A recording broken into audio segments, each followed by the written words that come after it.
పూర్తి వివరాలకు చదవండి రేపటి అక్షర శిల్పం దినపత్రికలో.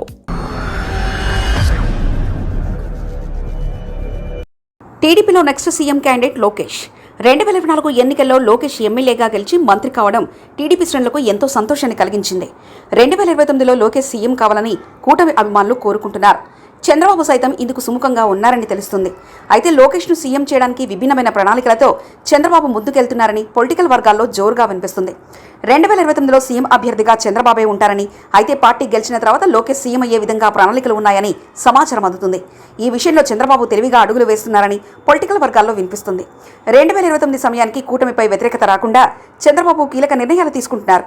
కొన్ని విషయాలకు సంబంధించి జగన్ చేసిన తప్పులను బాబు అస్సలు చేయడం లేదు. మరోవైపు టీడీపీ శ్రేణుల్లో సైతం లోకేష్ సీఎం కావాలనే ఆకాంక్ష బలంగా ఉంది. లోకేష్ చెప్పిన వ్యక్తులకే ఇటీవల నామినేటెడ్ పోస్టులు దక్కాయని తెలుస్తుంది. సినీ ఇండస్ట్రీ ప్రముఖులు సైతం లోకేష్కు ఇంత ఎక్కువగానే ప్రాధాన్యత ఇస్తుండడం హాట్ టాపిక్ అవుతుంది. లోకేష్ తన స్థాయిని అంతకంతకు పెంచుకుంటున్నారు.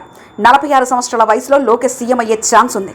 నారా లోకేష్ ప్రజల మద్దతును సైతం గెలుచుకుంటూ పొలిటికల్ కెరీర్ పరంగా అంతకంతకు ఎదుగుతున్నారు. నారా లోకేష్ మంత్రిగా తనపై ఉన్న బాధ్యతలను సైతం సక్రమంగా నిర్వహిస్తూ ప్రశంసలు అందుకున్నారు. నారా లోకేష్ పేరు ఇతర రాష్ట్రాల్లో సైతం ఎక్కువగానే వినిపిస్తుంది. నారా లోకేష్ ఈ జనరేషన్లో ఎంతో మందికి స్ఫూర్తిగా నిలుస్తున్నారనే కామెంట్లు సైతం వ్యక్తమవుతున్నాయి. నారా లోకేష్ మంగళగిరి అభివృద్ధి దిశగా అడుగులు వేయడంతో పాటు ఎవరైనా కష్టాల్లో ఉంటే వారిని ఆదుకుంటూ వార్తల్లో నిలుస్తున్నారు. ఈ విషయంలో నారా లోకేష్కు ఎవరూ సాటిరావనే చెప్పొచ్చు. మరిన్ని కథనాల కోసం సబ్స్క్రైబ్ చేసుకోండి మీ అక్షర శిల్పం.